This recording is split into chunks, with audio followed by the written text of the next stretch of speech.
And it's Dan and James talking about the Villa games.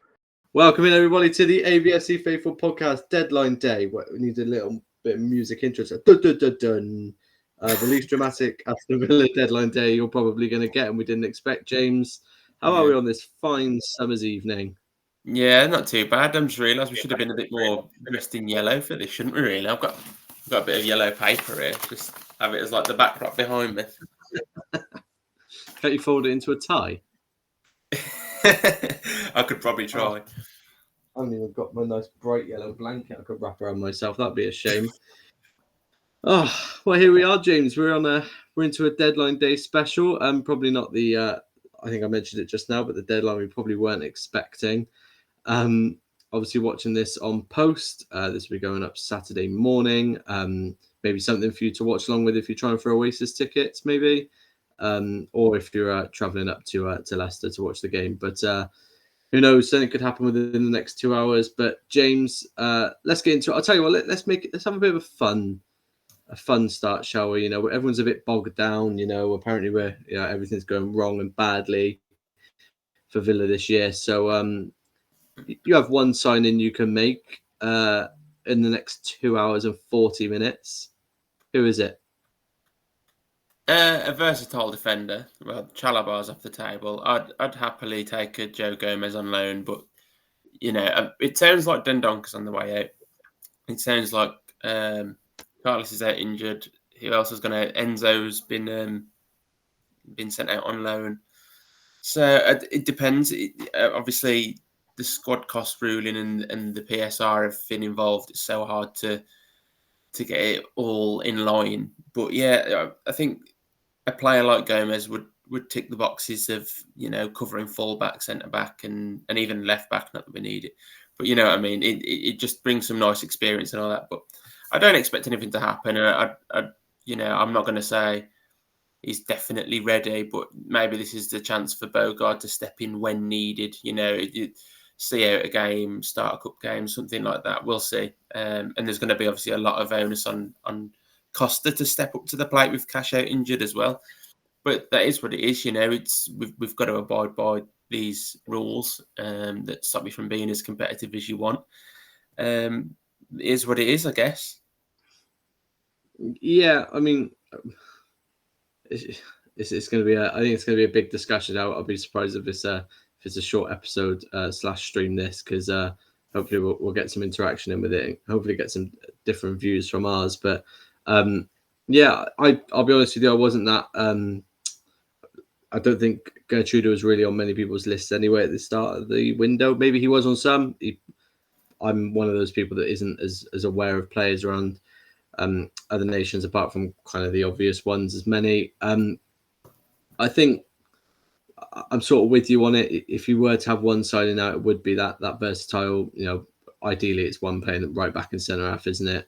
If they can cover left back, like you mentioned, like Joe Gomez does, that's great. Unfortunately, it's just obviously not too many of those around, and not too many of those that fancy coming along for a loan. A loan isn't obviously too beneficial for a club like Chelsea, unless you can guarantee an option to buy, which I'm going to assume Palace are doing. I don't think so, but I think Chalobah's out of contract, isn't he, next summer anyway? Is he? Oh, well, there you go then. I guess it takes him off the books, isn't it, for a year? I think something I do want to dive into. It's quite interesting that the difference of the ability of having a bomb squad. Obviously, football's changed to where realistically you're not actually supposed to have one, are you? I think it's against FIFA guidelines to have like ostracized players training away, but it's one of those that's not totally followed. I know they said they were looking at the Chelsea situation, but you know, the fact that they can put Carney, Chukwuemeka, Sterling and Trevor Chalobah away from the squad, and you know, financially that's okay to bring players in. Obviously we can't do that, and that just changes the aspect of it, doesn't it, I guess? But I think, why don't we just start with the facts, I guess. Incomings and outgoings, I think, is it a £20 million net spend, I believe? I'm not actually sure, you know. I mean, it's various figures, isn't it? You see random ones all the time. Depends if you're looking euros and pounds, I guess. But obviously 2 huge outgoings of Diaby and Louise, and then 2 massive incomings of Maatsen and Onana. A lot of people are arguing, saying that we didn't really focus on where we needed to. Let's chat about that, I guess, because that's probably the most contentious issue I've seen, is that, Monchi and Emery and I can't say his name, but Daniel Fagarnavy, I want to say it is. Fagarnavy, yeah. Thank you. That they didn't focus on getting a right back or getting a defensive cover. Let's chat about it. James, realistically, how realistic was it that could have been our first point of call in the market? I don't think transfers play out as what people might expect. I think that right back would have been a priority for them, but it doesn't always work out that that's the first ones that you get in, and you've got to go for the right person in the first place. The deal's got to be right, and you've got to see how it all lays out through the window. I think Gertrude was on the cards, but it was heavily reliant on an outgoing as well that was substantial enough to abide with the UEFA squad cost rulings. I think that the thought that Carlos might have been on the way out, but it depends whether someone wants to pay not only a fee, but those sort of wages on an older player that's had his injury problems recently. It's tough, isn't it? So I think that I'd say they're probably content with what they have at their disposal if they couldn't get someone in. Obviously, Cash is injured at the moment, but when he's back, you've then got Cash and Costa. If you bring someone in that's a right back as well, or a centre back in that case as well, if you don't get rid of Carlos, you've then got another player in on that, and it's not only just squad numbers, that's your costings again. So when these players come back from injury, you've still got them. It's the importance of moving them out or moving some sort of other players out that make up the finances or the squad availability. And then at the same time, you've got to keep in line with homegrown quotas and everything. It's so hard to abide by, but the people in charge, they know the ins and outs more than we do, whether that's finances or the rules or the qualities of the squad that they see and what their plan is. They've got a much better idea than we do, which doesn't mean we can't have an opinion on it, obviously, but it's harder from our point of view when you don't know the full idea of it. So yeah, it is tough, and it's always going to be tough looking from the outside in as well, and nothing's ever actually straight through with when it comes to anything financial based in football anyway. I mean, name me one football club that's actually 100% transparent with everything, as much as we do that with the TalkSport interview. I just don't think that's ever going to be the case in football. AVFC Threads, thank you for dropping in, doing exactly what we want, dropping a line into the chat. Do you think we'll make a late signing Joe Gomez maybe? That's probably sort of the ideal end to the window. I would be very shocked.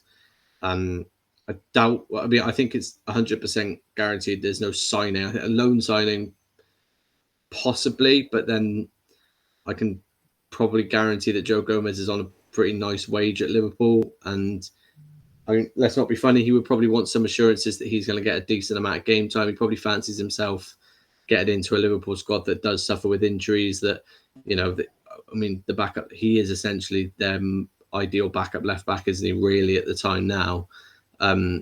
He's not a bad player either. I think that'd be great personally. We did mention him just as we started, saying that I think that was both of our, if we could make a sign for the next hour and a half, that's who it is. But I don't think with having, we'll get onto it in a minute, but with Tyrone Mings being pictured in first team training today, and with Carlos supposedly having a small injury, that's already 4 centre halves fit in a couple of weeks. And then you've got another one joining in. Cash is out for 4.5 weeks. And then you've got ideally 3 people that can play right back when he's back, and 3 people playing left back. That your squad's starting to get a little bit bloated. And I know a lot of people would be happy to see it, but it's very hard to keep a squad and have like a player like Diego Carlos or a player like Tyrone Mings outed from the squad and being 5th choice. That they're not going to be happy with that. So it's I think it's a big tennis match going on at the moment, and it's going a bit back and forth, and it's easy to get caught up in the sort of angry downtroddenness of, they didn't go right, and we didn't sign who we needed to. But a lot of these clubs that they go through injury crisis, and a player like, I think the best one to go through is Kwanzaa at Liverpool. I don't know if my picture is doing that for anyone else or if it's just me, but it is doing some funky stuff. I thought I could play it off, but it happened 4 times. I thought, I'm probably going to have to recognise that that's a thing. He comes in, joins the squad, and then plays, I think it was over 10 games, wasn't it, last season? And is a mainstay in the squad now. So perhaps, Lamar Bogarde could be like that for us, but I'm not entirely sure. James, I'm going to let you take over while I see what's going on with my horror movie camera, Yeah, it's interesting, and I think that we always talk about our youth academy as well, and we love when a youth player breaks through, and that can only happen if you give them a chance. And sometimes it's injuries or extra competitions that you're in that they get the chance in.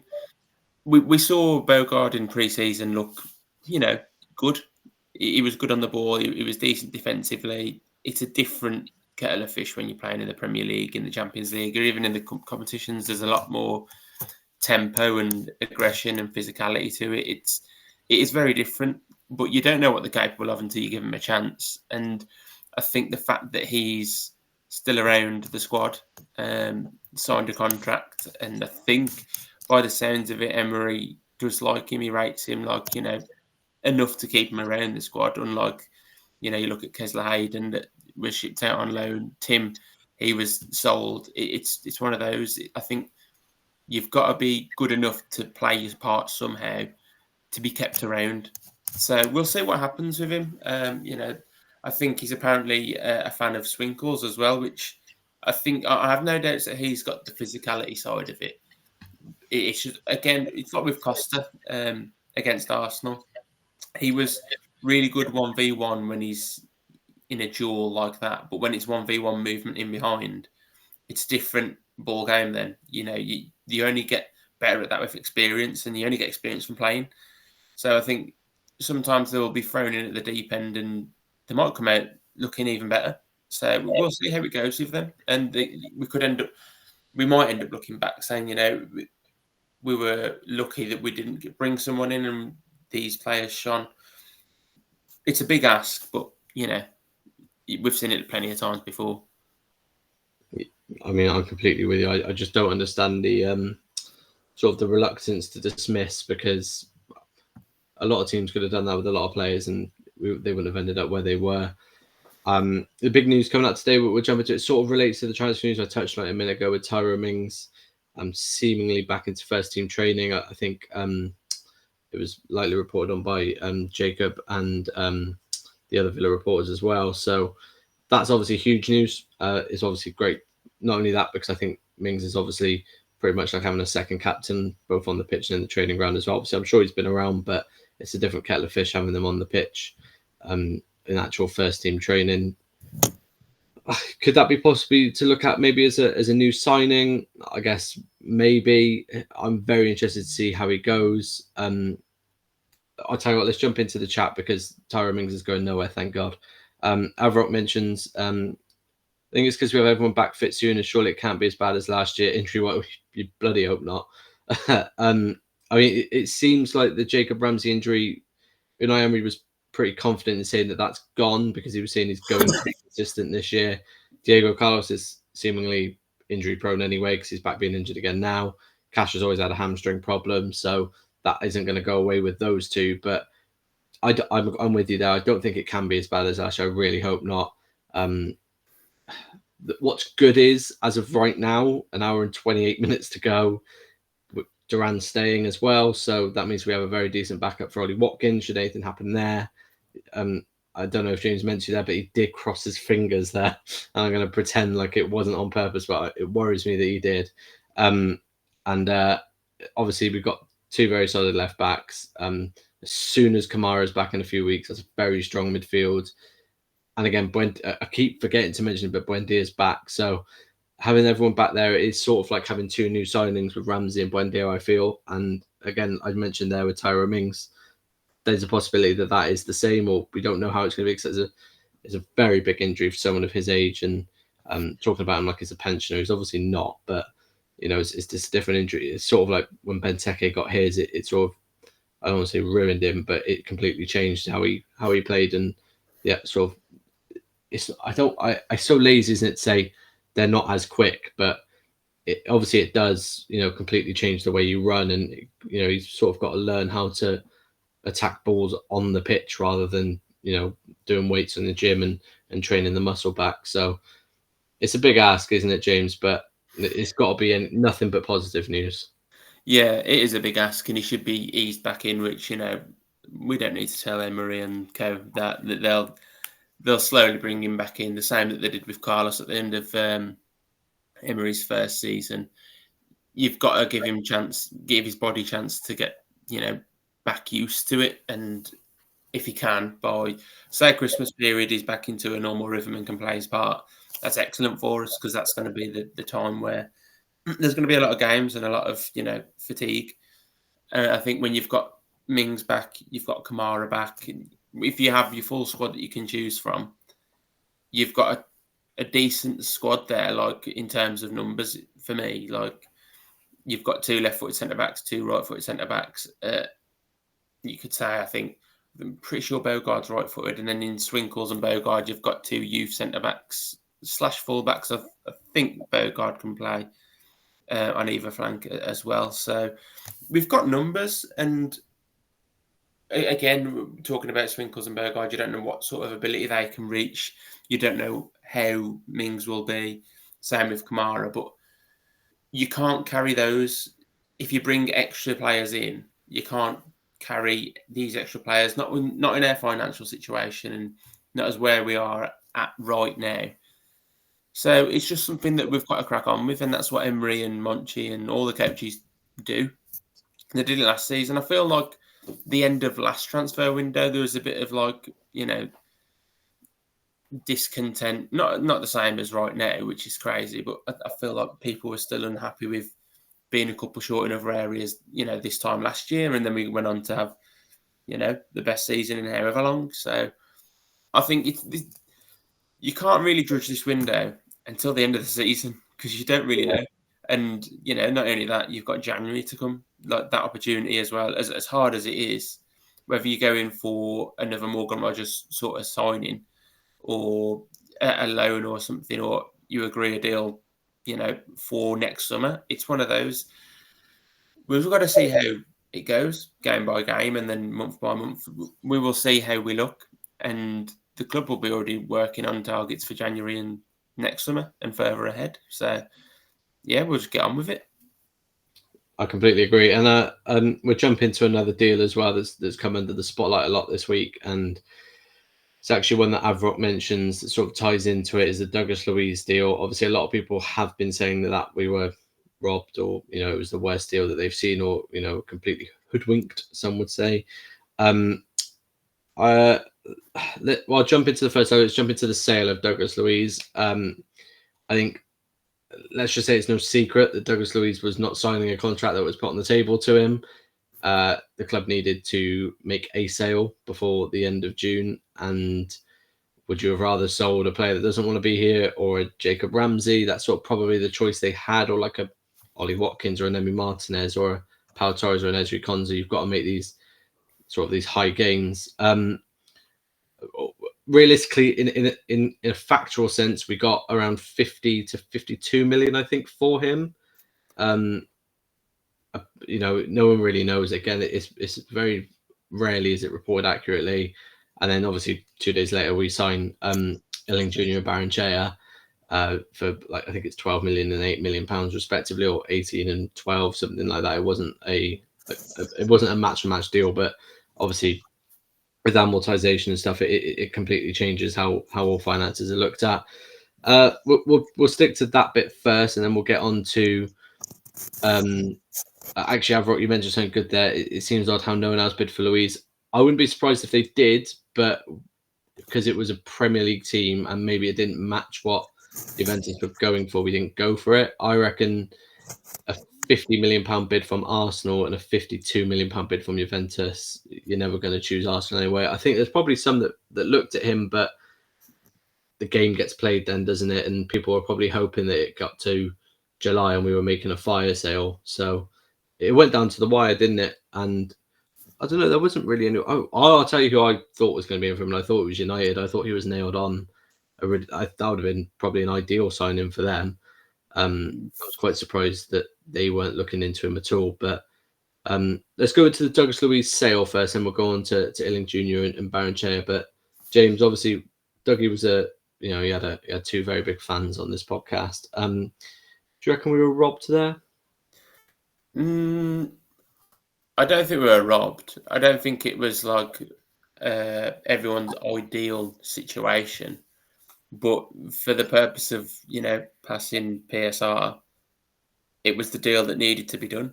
And if it's for a player that, didn't mind going, it is what it is, isn't it? It was a necessary evil, really. I didn't want to lose him. I did think that he was, out of everyone, well, maybe not. You could maybe say Jacob Ramsey is as replaceable, but I always thought Luiz was replaceable as well. Not necessarily like for like, like how we've done with bringing Onana in. It gives you a different sort of angle of how to play. He's a much more athletic powerhouse, really, and we've seen the sort of benefits of that in the past 2 games already. So it was one of those that I didn't mind losing him. I'd rather have lost him than Jacob Ramsey. I think that's just the traditional part of me that likes having, one of your own around. It's always been more special to me. But it wasn't obviously the ideal amount of money that what we thought we might get, but it's the reality of people knowing your situation and it going down to the wire, etc., etc. So it's one of those frustrating, but that's what the modern day finances and rule abiding's like now, isn't it? Yeah. And then obviously on the plus side of that, not only do we get Andre Onana financially, but then you look at getting Samuel Illing Jr. and Barrenechea. I for one am very surprised that Barrenechea went out on loan, but then looking at it, when you regard the midfield we've got, he probably wasn't going to get the minutes that he wanted. And as a player at his age, and he has got a lot of ability, he needed to keep playing as many minutes as possible, and you need to get him flooded with as much game time as possible. Valencia is no mugger of a team either. It's a good league to be going to. I do think the Spanish league is better than the Italian league, especially for a player like him. It'd be good to get him a range there. I'm not totally buying into. I get what you're saying, Avrot, with regards to the Prem experience. A lot of very good footballers come to the Prem with no Prem experience and just learn sort of on the trade, so to speak. It is obviously ideal having that. I'm with you on that. I always prefer at least 1 or 2 signings that have that. I did like the fact that Onana has, he's plied his trade in the Premier League. We've got Maatsen, who also has plied his trade in the English League and also obviously in the Champions League. But I just think that the Illing Jr. one made sense because he was never going to get time on either at left back or left wing. And I think also it helps with him being able to identify his best position. And I think it will help with Emery and co looking at where he's going to best fit in next year. I don't think that they're null deals. I never bought into that when people say, these were pointless signings. I think that obviously it was going to be part of the fact that we were going to get players from Juventus. That was always going to be part of the deal, whether it wasn't a swap deal, but it was sort of a, scratching the backs of each other. And, we wanted to sign players to replace and to bulk out the squad. I just don't see them. I see them as being both future prospects and, you put all your eggs in your basket. One may fall out, one may be rotten, but, you've got to buy the eggs to be able to know what's happening there. So, there's going to be some gambles. There's going to be some chances. Some people are going to get loaned out. Some people are going to have 2 loans out. And I don't want to keep saying, this is what the greatest clubs do. But this is sort of what big clubs do, is they do bring in players to loan them out straight away and to let them get the experience that they can offer and see if they can come back a better player. And it works, or sometimes it doesn't. I think it goes to Dobbin one. That's a really good one to chat about. Tim had to go. He didn't get as nearly as many minutes as I expected to when Kamara got injured. That sort of says to me that probably Emery wasn't totally keen on him. Doesn't mean he's a bad player, just means he probably didn't fit the style that Emery was looking for, the type of player he wants there. And again, that was quite clearly both teams needed a PSR signing, so they wanted Tim. He obviously plays for them, which is ideal. They were like, well, they need it as well. Sign Dobbin, and we don't know how that's going to go. Sort of like Baron Church, sort of like Ellen Jr. I'm not trying to sit here and say there's nothing wrong with it, or we don't make mistakes. They could turn out to be mistakes, but I do just think that a lot of this it's so hard to buy players for now because we just don't have the money to do it. Yeah, it is hard. The Dobbin one it did seem like a necessary deal that we were doing PSR wise again. But again, the same with Enzo and Ellen Jr. It sounded like Enzo was a tight decision in the end because they either appreciated his quality, what he'd bring to the squad, or they thought he might be able to be like the depth in one position and move another player forward. We don't know that, obviously, but I think it's a good loan for him to go out to Valencia. I think it will suit him because he very much likes to get on the ball and dictate. And it's not quite, the same aggression or physicality in the Spanish league and the sort of nurture that sort of passing game. So it'll help him just progress those sort of traits in his game anyway. And then hopefully you can come back sharper in that area and then be coached by Emery. Or if he, has a good season, but we don't see him as part of the plans, he's upped his value and then it's, increased the money that we technically got from the Douglas Luiz deal then. They're both sort of assets to the squad, whether that's football-wise or financially. Ellen Jr., I don't think he was going to get game time. I don't see him as the left back, even as attacking as our left backs are. I think he is a forward player. I don't think that he should be wasted at full back. He's not got that sort of natural instinct there, so I think he needs to go somewhere where he's playing a position that he can nail down, and hopefully that's further forward. And again, see what sort of season he has. That's all that we can do is give these players game time because that's the only way that they progress as players. It's just not easy, is it? It's so hard sort of looking at it from the outside. I know we keep saying it, looking at it from the outside, but it's also hard when you've got things like Football Manager or you've got things, that you're able to look at that way and go, why don't we do it like this? And, football's just a completely different ballpark when it comes to the transfer window. I'm not sure, Avrot. I think that will come down to terms of the loan in regards to can they both play against us in the Champions League. James, you might know better, but I would assume that it would probably be within the terms that they can't, but I don't know if there's any rule against it. Is there? 'Cause technically they're not cup tied, are they? It's not the same as in the Premier League. Obviously, the Premier League, you can't play against your parent club, but we've seen instances before in the Champions League, like Kingsley Coman against Juve for Bayern. It's happened before, so I think it would come down to the rules in the loan deal. I can't imagine that we'd stop him from playing. No, to be honest. I think that is what it is. We'll see anyway. We'll know when it comes to it, And I can't wait for that. I can't wait to get talking about that soon. But yeah, I'm pretty sure that they'll be allowed to be honest. Yeah, I don't see it not happening. I'll tell you what. Let's there's a couple of bits I want to pick up on in the chat, and then we'll round off the transfer talk because I think we might be lucky and nothing's going to pop up that we're going to have to chat about eagerly about Villa unless it gets confirmed that Dendonka's gone on his loan. It's just two I wanted to pick up. I'll be honest with you, is one I want to end on, so I'll go with the one that's after that, ironically, before. It's about Diaby and seeing how Diaby was replaceable. We haven't really replaced him. That's an interesting one. Diaby was actually one of the players I really didn't want to lose because I thought he was going to have a very good season this year, and I was actually quite upset when we lost him.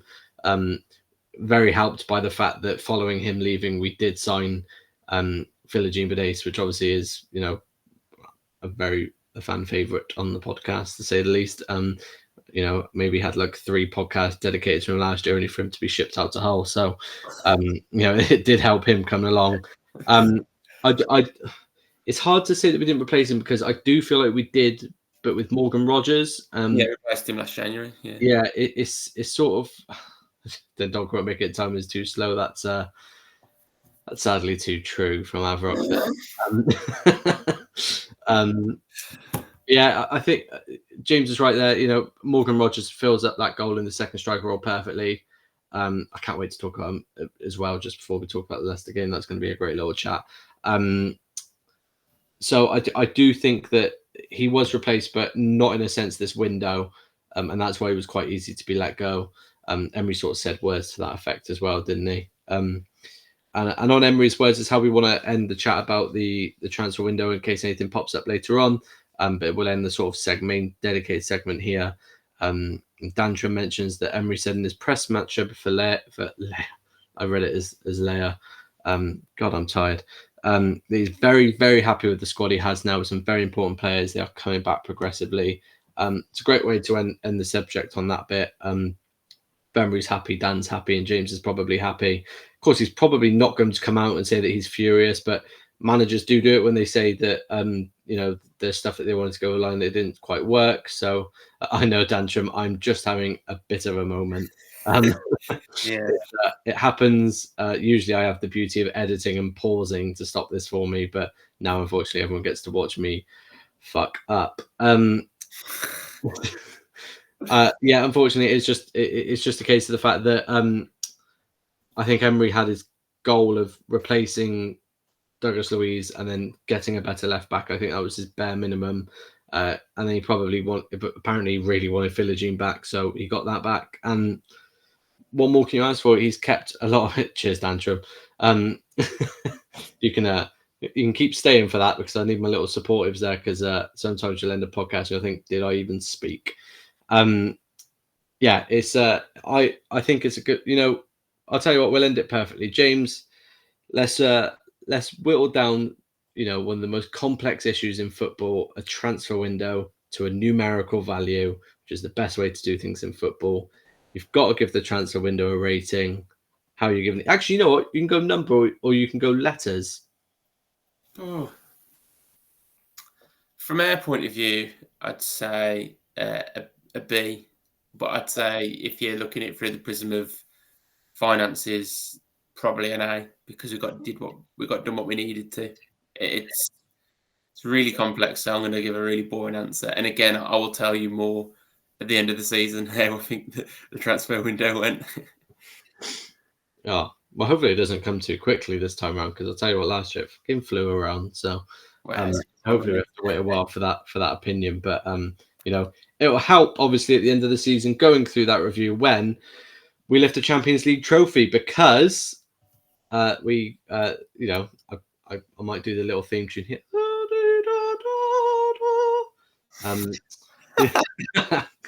You don't just get football chat here. You get musical interludes and everything. Aston Villa Football Club have entered the Champions League. I'll say it again. Aston Villa Football Club have entered the Champions League, as stated there by Villa and beautifully brought up by James at a brilliant time, back where we belong, which has rattled enough Premier League fans to make me happy for a week. I watched the draw. Everyone probably watched the draw. Everyone enjoys watching UEFA draws. We did it last year, and I remembered why I usually wait until the end. Thanks, Avrock. I did try to reply, but they said no professionals. The draw's been completed. Let's just run through it really quick. Can't wait to get into this. Bayern Munich at home, Juventus at home, Leipzig away, Club Brugge away, Celtic at home, Bologna at home, Young Boys away, Monaco away. That is a very good draw for numerous reasons. First of all, James, I just want to remind you, we're in the Champions League. Can you sing it again for me? No. We'll get copyright strike. Yeah. Yeah, it's such a nice little mix of a draw that is. Honestly, as soon as Bayern come out, I was like, you know what, that's happening. I think it was just written. And then again, Juve, we knew the Dougie derby was coming. But the one that it doesn't stand out the most, Tim. What I'm really excited about is Celtic at home. Yeah. I feel like that's going to be, cracking atmosphere and a really good game. So, yeah, and I just think generally there's something to get out of this draw for us. I think there's probably going to be a surprise result in there, or a couple in different ways, whether it's a shock loss or a shock win. You never know. I think having those big hitters at home is something that we should be. I mean, obviously the away fans that travel would love to have gone to like the Allianz or the Juve Stadium. I can't remember the Juve name.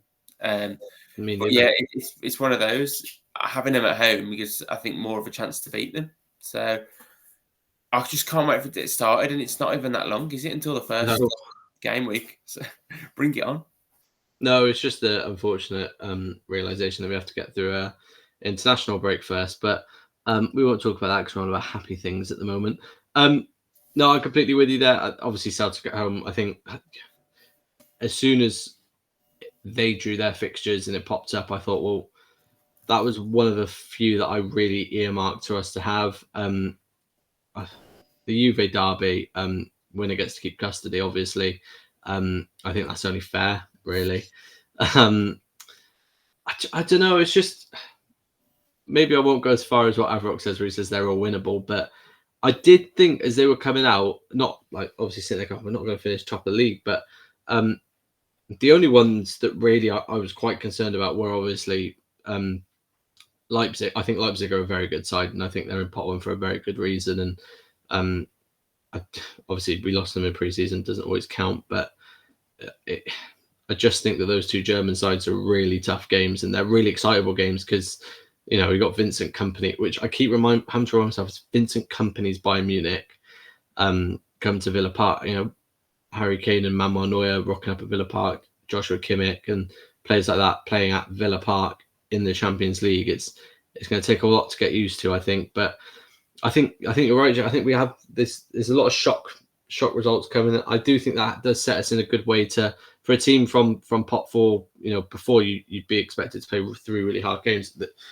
The more I look at it, the more the new systems it's carrying a bit of favour with me because it gives a lot of fans a lot more games to go to and a lot more exciting matches to experience, and also for the players it gives them even more experience. So if you're going into a European competition next year, it's not like you've just played 3 games, lost 3 games. You've guaranteed to play 8 Champions League fixtures in a year. So I think I agree with Avrock there. He mentions we have to win the home games.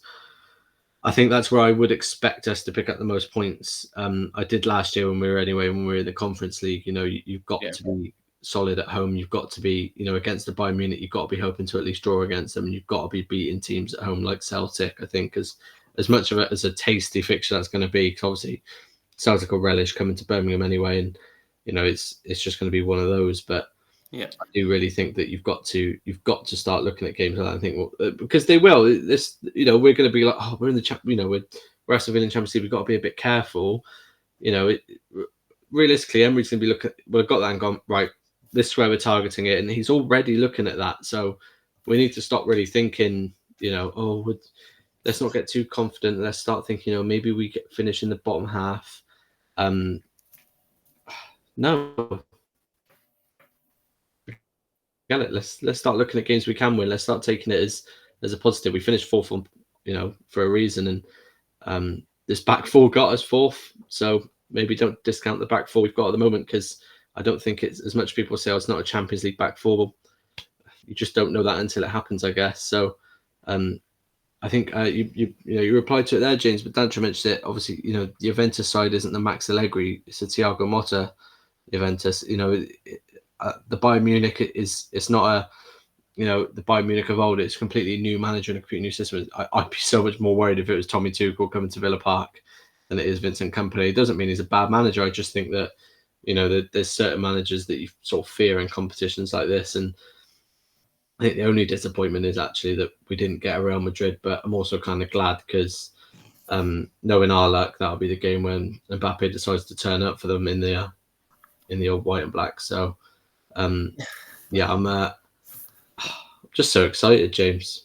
Yeah, you want these big games. Whatever happens out of them, you pitching up against the best. And it's a chance for you to not only overcome them, but learn if you don't beat them. It's part of the journey, you know. Newcastle gave it a good go last year and didn't get the group, unluckily, to be fair. They were done over by some poor decisions. But they had that game against PSG at home that they won, and they'll never forget that. Yeah, but you've got to relish these opportunities. I think you want these big teams in the Champions League. It's what you're getting there for, to be playing against the best. So I was buzzing to get the Bayerns, the Juves. I think Leipzig's a really good fixture. I do fear their sort of pressing game, to be fair, but it's one of those.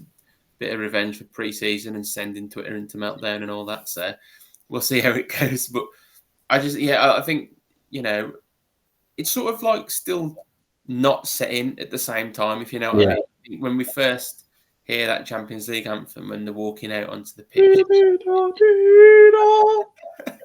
Yeah, exactly that. It's Catherine Jenkins in the chat. But, it's just going to be great to hear it. And then, maybe that's what carries him in that first game. Whoever it's against carries him to a win. That sort of, motivation and the adrenaline that's pumping through him. So, bring it on. Hopefully we've got a couple more wins under our belt in the league by then as well, and a bit more fitness back into a couple of the players, and we'll go from there. Oh, so I've just got visions of further on down the line, of Tyrone Mings winning header in the Champions League against Bayern Munich, and the tingles at the spine. It's getting to me. I just, it's get all a bit sentimental from it. But Tyrone Mings and John McGinn playing in the Champions League for us, it's a thing of beauty, isn't it? And I just can't believe how far this is going. It's actually ridiculous, really. I am somewhat certain that I'm not actually awake, and this is some sort of very long, drawn out fever dream, because it's just getting a bit silly now. And for all the laughing and joking, really, it is just it's good to see us going somewhere, and it's good to feel like it's not stopping, because taking an eye back to the league, the first two fixtures, obviously, beating West Ham away and losing to Arsenal, we're getting to that now. Already we're performing arguably better than we did at the start of last year. So it's good to see that, the system is, I think it was Jacob Tansworth did a really good piece on the change of system. It's not completely changed, but he did a thread about it. As is known, threads are very popular on this podcast. Either I read them or James makes them. So, if there is one on Twitter, I will probably look at it, mainly because it's usually James. And it was fantastic to look through that. And it's good to know that we're sort of performing to a higher level where, we lose 2-0 to an Arsenal, and I wasn't really that bothered. If you said to anyone that we've got 3 points on the first two games, you'd have taken it, because it was a very hard opening two fixtures. And now we've got Leicester away tomorrow. Let's just have a look at the Arsenal fixture. I don't want to jump into the game too much, because everyone knows what's happened with it. And actually, let's jump into what AVFC threads there is, because it links into what I was saying there. The build-up structure has changed. Switched to two centre-backs in possession, two midfielders dropping deeper instead of building up in a sort of 4-2-4. You know what? I'm going to take the ball here. I'm going to put it down. I'm going to turn around. I'm going to say, you know what, James, you take this penalty. James, you're going to know a lot more about this. Do you want to take a little dip into the tactical side for me? Oh, he's brought it up on the screen. Yeah, I did a thread as well myself, because Jacob, he posted about it, I think, just after the Arsenal game, that that there's small tweaks, and he did a great thread of it afterwards. And as you can see here, you've got I'll get back up onto it. You have Matty Cash on the ball, Concer's just out of shot, and then Onana's in between. And you have Pau Torres and then Luka Dean on the other side. And just before this, we regained possession. It was a long ball that Emmy picked up, and then we played out from the back. And as Emmy picked it up, Tielemans, he spread his arms out to say, get wide, stretch the pitch. And we played out to the full-backs, and we make these little triangles here. So just out of shot is Concer. And then you've got Onana and Cash. and Rodgers is pointing to Tielemans in the middle there because of the amount of space. And that's what we're trying to do. It's almost like we're clearing the centre to get Yuri into that position. And then he does receive the ball, which was really good work from Cash, to be fair. He did on the ball, and he picked Yuri out. And then within a couple of passes, we were into the Arsenal half. I think it was Yuri, McGinn, and then it was in behind, I think, 2 Watkins. And I think that's another good point. Morgan Rodgers was pointing where Tielemans is. That sort of understanding from Rodgers is another part of his game that's developed as well. And his role, as well as McGinn, in this sort of build-up structure is really crucial of them picking up those pockets, because whether that's a fullback into them or if the ball goes centrally to Tielemans or Onana, they're then in the pockets to pick it up and drive or pick out another pass. And when you've got Morgan Reginaldo in your team, then you're going to do really well. I mean, honestly, that performance from him the other day was just it was the most excited I've been watching a player in a long time. And you know how much I love Jacob Ramsey, and it was sort of shades of his breakthrough season. Just, it was an absolute machine running through Partey, Rice, the defence. They just couldn't stop him. Honestly, the player that we might have in our hands if he carries on growing is just incredible. But yeah, the little tweaks to how we're building out from the back is really interesting. We'll see how it progresses through the rest of the season as well, especially when you've got the likes of Kamara back and with Mings as well. So it'll be really interesting. Yeah, definitely. Avrok, you mentioned that. Are we upset with Rodgers' submission from the England squad? No, not totally, but he is with the under-21s, isn't he? So, he will be getting some experience. I wasn't actually that surprised, to be honest. I thought it would have been perfect for him, and it wouldn't have been undeserved, but it would have been very quick. I think it's just too soon. Yeah, I completely agree with you. I think he'll be in it by the end of the year. If not, he'll be in by the early next year international break, won't he? So I'm quite happy. Let him stay with the under-21s for another group. Then hopefully just not get injured, and then sort of just continue smashing it as he is. It was a ridiculously impressive performance, and as sad as it does sound, it's just so nice when you see a player get the spotlight after a defeat. And I think I think Sky actually did a really good job on giving him the spotlight and giving him his flowers, because it's very rare. Apologies, we've got an intruder of a cat coming in today. It's very rare that you sort of get that spotlight when you lose a match, and especially against one of the big boys. You mentioned Madueke getting for the hat-trick. He did also, to be fair to him, he's been, from whenever I've watched him anyway for Chelsea, he has been very good. And he was always going to pick some under-21s, wasn't he? And obviously he knows Madueke and he knows Rodgers from the under-21s. I wouldn't have been surprised if it was just a choice between the two and he went for the one that scored a hat-trick, because, I mean, it would have been very unfair if Rodgers got in and Madueke didn't. I think, Chelsea fans would have been screaming, and so would have Madueke himself. So I just think it's one of those things that I've sort of come a little bit less away from worrying about the, sort of the omissions from the England squad, because this was going to be a wild squad anyway, I think, and it's an exciting one for people that will watch. But let's jump into it. Let's move away from the Arsenal fixture. Obviously, we're 3 points up. We're going away to Leicester, to the King Power. Funnily enough, it's one of the few away games I was able to go. I distinctly remember going there.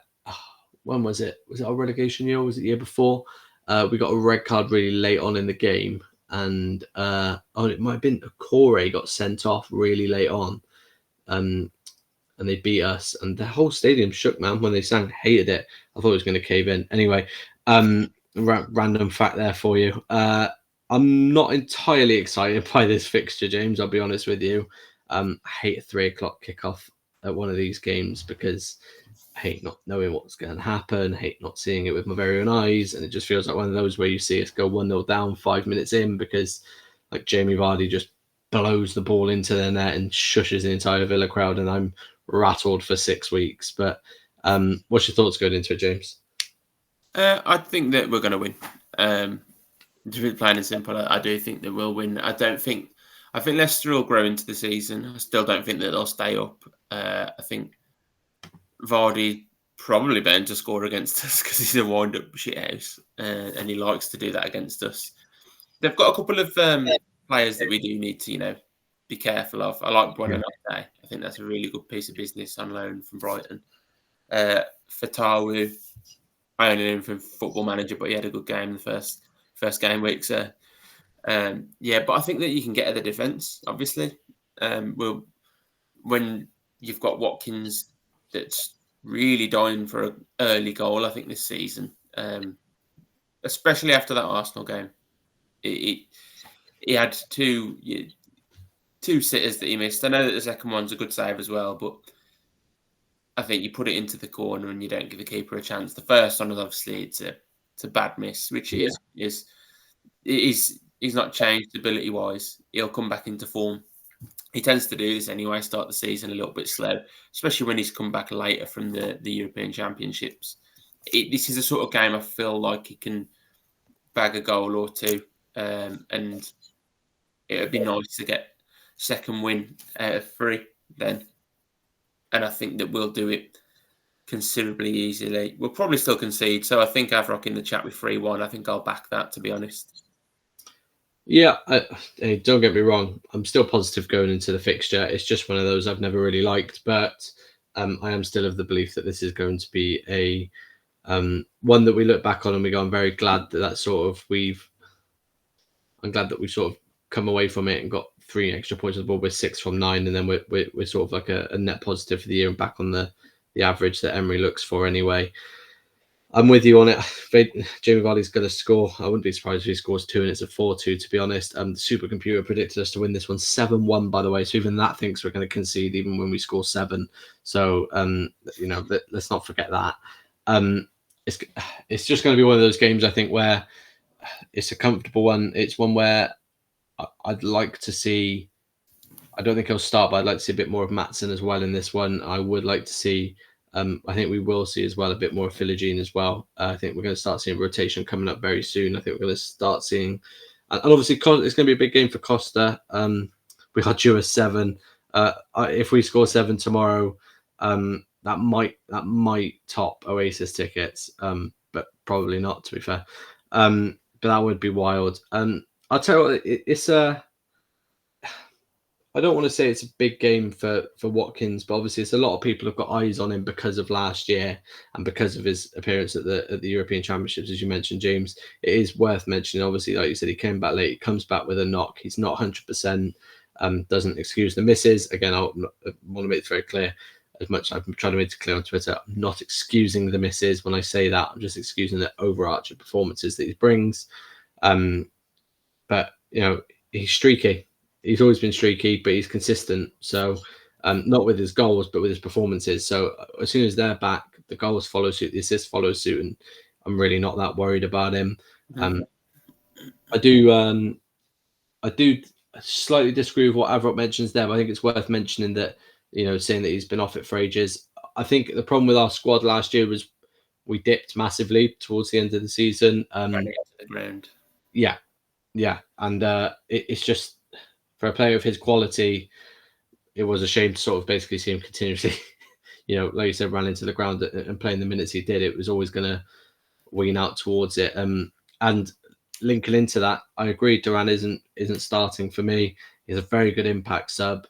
He started against Palace in the last game of the season. That's always a tough game, but I do think he's a striker that's going to take a long time to build into becoming a starting forward for any Premier League side, because I just don't think he's got the temperament in the well-round game just yet. But it will come. There's a lot of talent in that boy, and I just hope it carries on like that. Dantra mentions he reckons it'll be a tight game. Doesn't like playing against a Steve Cooper lot. No. And I agree with. I do think he will use the same blueprint that Forest beat Villa with. I just think the reason why I don't think it will go the same way is I do think it's not only a different Villa, but I do think that Leicester side I just don't think it totally has it in it. And I know obviously they drew against Spurs, but Spurs, so Yeah. I think it's going to be an interesting game. To those going, if you're watching it before on your way up, or if you're listening now, do enjoy it. It's a good away day. It's not too far. 3 o'clock kickoff. It's nice to have them because obviously it was quite few and far between last year, and obviously we haven't had one so far. So, Dantrum says 2-0. James has gone 3-1, same as Avrock. I'm going to stick with 4-2. I think that it's a high-scoring game. I've got myself down for a Watkins double and a McGinn double in my mind. And I think Johnny McGinn's got a lot to say at the moment because I think a lot of people mentioned last week will think Johnny McGinn won't be a starting player for us. And to that I say, yeah, he will. And that's Morgan Rogers with 2 assists, by the way. Just wanted to put that out. Don't worry, James, I didn't forget him. Don't worry. It's just an exciting week, isn't it? I want to make sure before I go, we haven't signed anyone, have we? No, I've been trying to keep track. It's what we expected, isn't it? Yeah. Well, we were hoping, chatting with chatting with Aston beforehand, that we were hoping that it was going to be an exciting business filled deadline day record. Just hasn't panned out that way, but it's been nice to chat about it. I think it's been good to talk about, the opinions of how the window's gone. If any business happens in the next hour and 45 minutes, that's great. If it doesn't, I'm not that surprised. I'm not that worried about it. I think it's a long old season, and as always, I just can't wait for the transfer window to end so we can just focus on the football. James Ward-Prowse Forest, by the way, that is a great pickup for them. I think he's going to do a fantastic job there. Chalobah to Palace. That makes me so sad. He was an ideal signing for me. But Palace, if they're going to have a back three of Lacroix, I keep saying it like that, even though I don't think that's how you say it. Gahey and Chalobah, that is a very good back three. And I think they could that might improve their fortunes this season because they haven't started too great. So, an interesting one. Can't wait to see how many people Chelsea sign. Although I did see that they failed to sell their own player to their own sister club, that's peak Chelsea. I'm afraid. Yeah. Well, as always, if you've enjoyed, if you're watching on the Playback TV, make sure you do become a member. It's free to come in. Obviously, it means you can chat in with the chat, make clips, and never miss another video by getting notifications as well. If you're watching on the recording on YouTube or listening on Spotify, please do make sure you drop a follow, rate the podcast, drop a like as well, subscribe, and head over to Playback TV, become a member. It's completely free to sign up for an account. You can join in with the chat. Avrock, AVFC Freds, Dantrum this week, Sean Wassell last week, and Mikey, of course. We're building a good community over here. It's great to have you in it. It just builds into the chat, and you get to listen to me and James ramble on completely unedited, and it's just a beautiful way of doing podcasting. We're glad to be on here, and if you're listening on YouTube, twangle dangle that bell and make sure you never miss another upload. That was for James, that one. I don't even know. Got to keep it fresh. Got to keep it real, And as always, up the Villa. Up the Villa.